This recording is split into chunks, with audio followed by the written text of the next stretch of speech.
Hello, welcome to the Hawatmeh show on American One. Today we have a special guest, Ziad Abdelnour, CEO of Blackhawk Partners. He's an expert on the show, second time on. So excited to have him on. Stay tuned.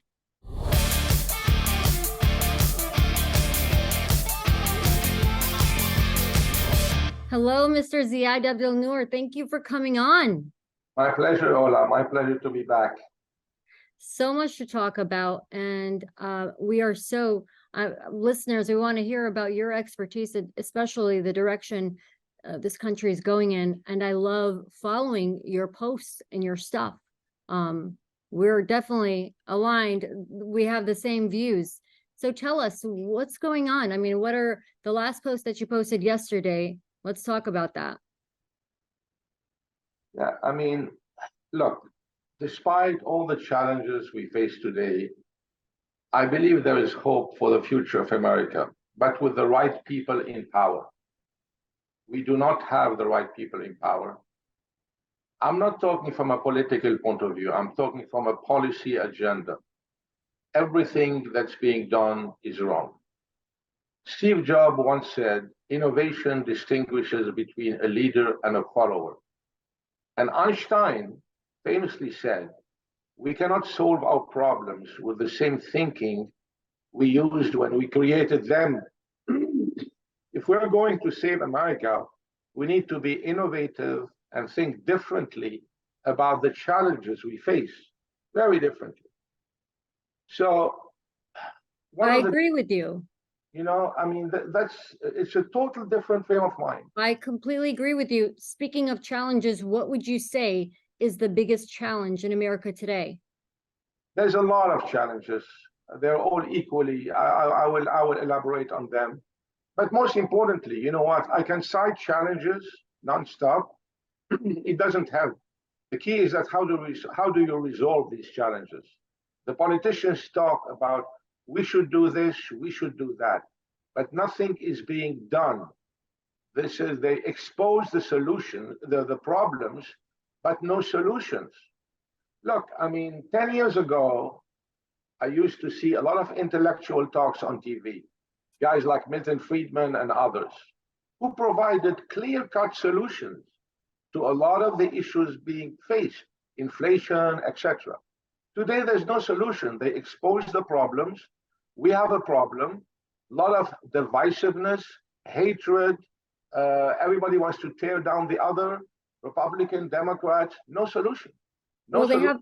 I totally agree with you. And the solutions that we do see, they're usually short-term solutions. And when do we see them? We usually see them right before re-election or election season. Exactly. Look, Ola, you don't cure cancer by applying a Band-Aid. You have to operate. You don't make an omelet without breaking some eggs. Nobody wants to do that. They're kicking the can to the next one.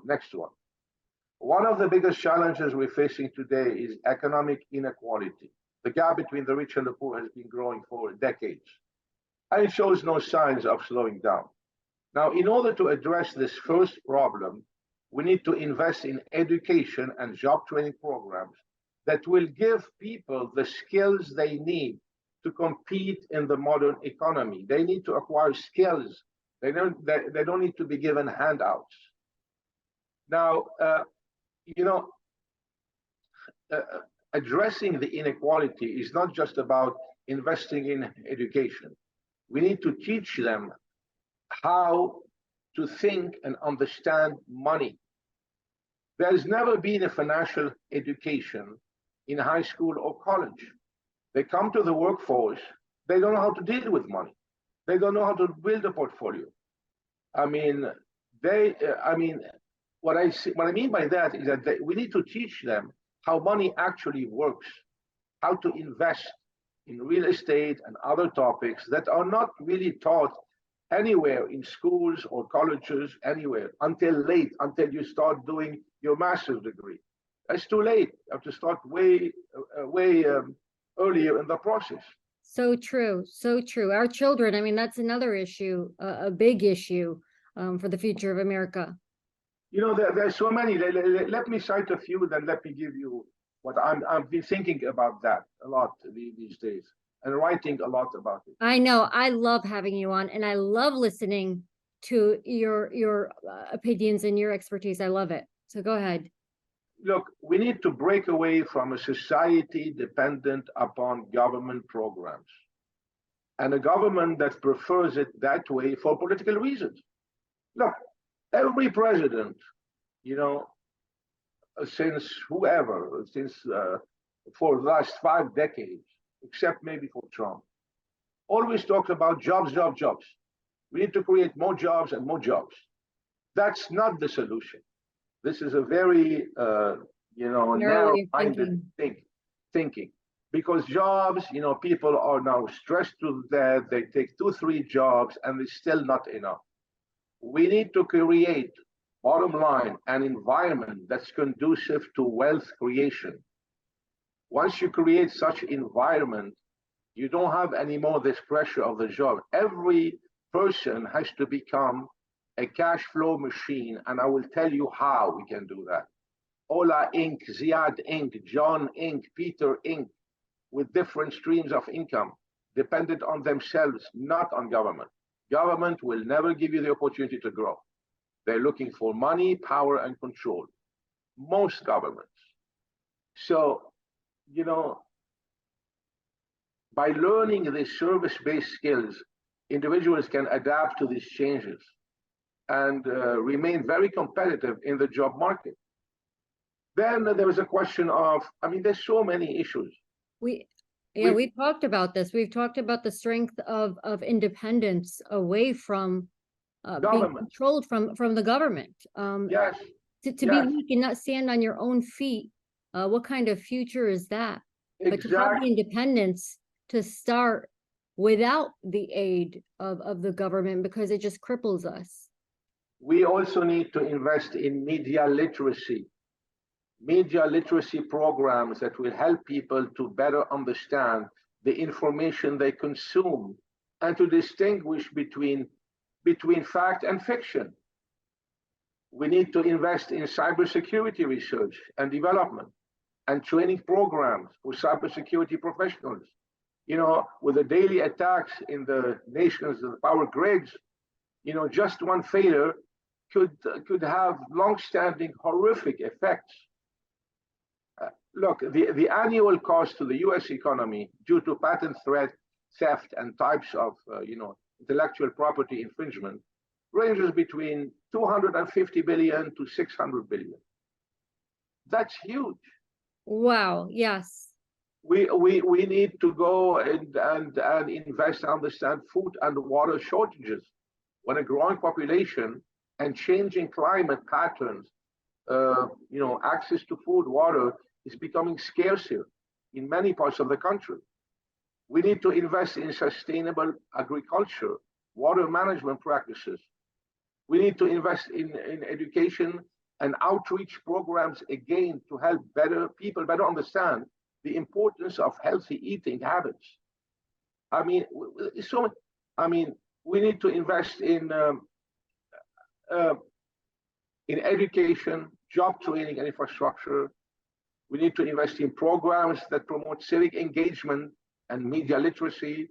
We need to invest in renewable energy and promote, the conservation of energy. We need to invest in cybersecurity, all this stuff. And I can talk for hours about this, but this is not the issue. Where is the money going to come from to invest in all that stuff? Any politician can tell you this to please you. Okay, we all know what the problems are. The solution is that where should the funding for all these great programs should come from? Well, in my opinion, one option is to redirect the funding from other areas of the government, such as defense spending, yes, and the billions in endless government slush funds. That would make sense. This is number one, Ola. It's about time a government audit takes place, which will most likely, reveal billions of dollars that are endlessly wasted or at this time hidden. Nothing. You don't know. They talk about black ops and black thing. Nobody knows about anything. about that. We need transparency. Absolutely. There is no transparency, nor is there any accountability. And that's why that's part of the problem. Look, the problem, as Reagan said it a number of times, it comes from the government, really. There is misallocation of resources. We need to really cut all the unnecessary government programs, review all the government programs, and eliminate those that are no longer necessary. Absolutely. We don't need an army like this. No. You know, I mean, it's a misallocation of resources at the end of the day. Because if you use the money right, we have more than, we don't need to print all this money, and we can resolve a lot of the problems. We need to encourage small business growth through incentives and tax breaks, not kill them and clip their wings. This can help create more wealth in America by promoting entrepreneurship, innovation, job creation, etc.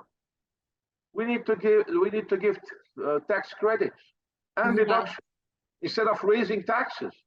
I mean, come on, you raise taxes in a recessionary environment like this. You need to provide access to capital. The government can provide lots of small businesses. Small businesses are the backbone of this country. Absolutely. We need to provide them with access to capital through loans, grants, loan guarantees, etc. Well, Not under exactly. regulation. Not under regulation. It's killing so many businesses. You know, Not only small businesses. I mean, where I'm at in New York, I mean, farmers as well. The farmers are the backbone, and there isn't any, tax credits for farmers, or even the education to I mean, my heart definitely goes out, and I completely agree with everything that you are saying. And it's like we're in this bubble, but how do we now get out of it without they continuously point fingers and, like you said, find short-term solutions, but they don't want long-term solutions. they don't want to, because I tell you, it is clear that all what they want is money, power, and control.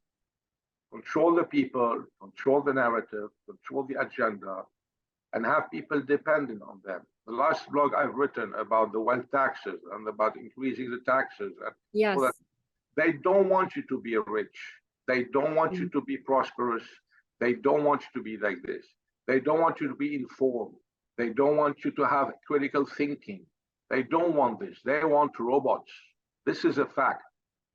It's a fact. It's been, it's been confirmed so many times from so many things. They don't want this. Today is a war between the wealth takers and the wealth creators. The wealth takers are the government entities, the government at large, and the wealth creators are the entrepreneurs. The wealth takers want the maximum money, power, and control to control people's fate, destiny, even the way they think, and the wealth creators, the entrepreneurs, want freedom, want prosperity for all. This is what's happening today. And today the wealth creators are losing because the people in power have been radicalized and they believe more and more tax and spend and tax and spend. Total misallocation of resources. This can be easily resolved, Ola, if the allocation of resources is done right, easily resolved. And if you have the right people in power, and if you have some business sense, you even have to run a government like a business at the end of the day. You cannot be in the red all the time. I understand 1 year you're in the red or 2 years, but you cannot constantly, decade after decade, be in the red and increase the debt ceiling. We're going to get to $50 trillion debt ceiling. I mean, this is insane. It cannot go on like this. The future generations are going to curse us for bringing here. Yes, completely. The first step to change is recognizing the issue and having people like myself and you, not being robots, but speaking from our hearts and standing up for what's right and doing what's right, and not compromising. And that's what you're doing. And tell us about your book, and tell us where people can find you, because you are Again, I love having you on and listening, because people are educated by hearing this. They need to wake up and they need to Yeah. realize what's going on. Yes, I've written two books. I'm on my third one. The first one was written in 2012, and I predicted all what's going to happen today. If you read it, it was written 10 years ago. And today they use the same term I used then. The book is called Economic Warfare, Secrets of Wealth Creation.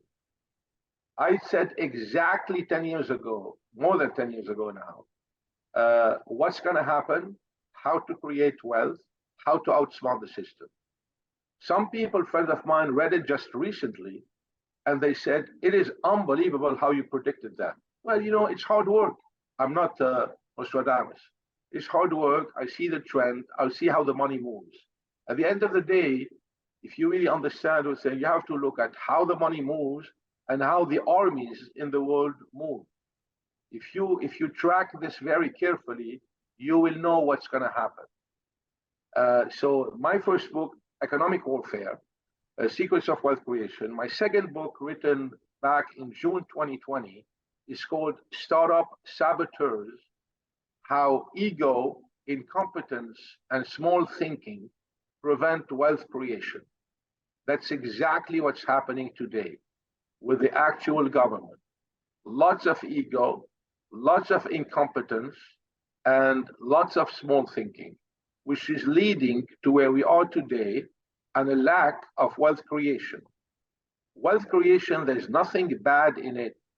They put a bad word about, if you talk about capitalism or wealth creation, you're the villain. There's nothing being a villain with that. And you should not take this narrative. It's good, because all these capitalists create all the nonprofits, creates all these donations to millions of people, employ millions of people. If Jeff Bezos earns more than you, because he took a lot of risks, and he deserves to earn what he earns, because he built a magnificent company called Amazon, which employs millions of people. Let's stop the tearing people apart because they're successful. Try to emulate them. Try to learn from them, rather than tearing them apart, rather than bringing them down. What? You want to bring everybody's standards down so that you feel good? You feel equal? There's equality of opportunities, but we're not equal. None of us is equal. Some of us will always be smaller, more handsome, richer, wittier, whatever. You cannot create a society of equals.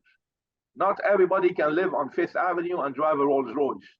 There is a limited number of the super achievers. But that's fine. Life is not fair. Get used to it. Learn from these people and how they got there, rather than bringing everybody down to the same standards. I mean, let me give you an example. Look at Steve Jobs. He started Apple. The board fired him. He felt very bad. He came back with a vengeance, fired everybody, and built $1 trillion company. Absolutely. When you compare this to today, the schooling system, everybody should have a lollipop. Everybody should feel good. We can't have a student not feeling good. Sometimes it's very good to feel bad, because you're going to rebound. Absolutely. There's no structure and there are no boundaries anymore. That's what I feel. Yes, exactly. See, the whole logic has gone. There's no more logic. It's all feel good. It's all about feeling, emotions. 2-3% of the population feels bad about something, so they change the law so that this 2-3% feel good, and we have to accommodate them rather than the 98% of the people. Yes. Well, it's time to wake up, America. Where can our guests, where can they find you? The website is www.blackhawkpartners.com. That's my profit organization.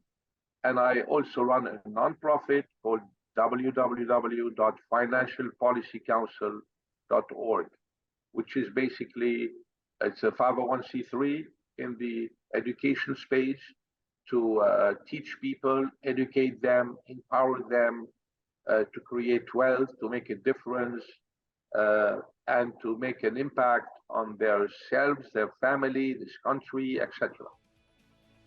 Well, thank you, Ziad Abdelnour, CEO of Blackhawk Partners. You should run for office because you will have my vote. Thanks again for coming on. Ola, and you have my vote too, as I mentioned to you. Well, thank you so much. God bless. Thank you.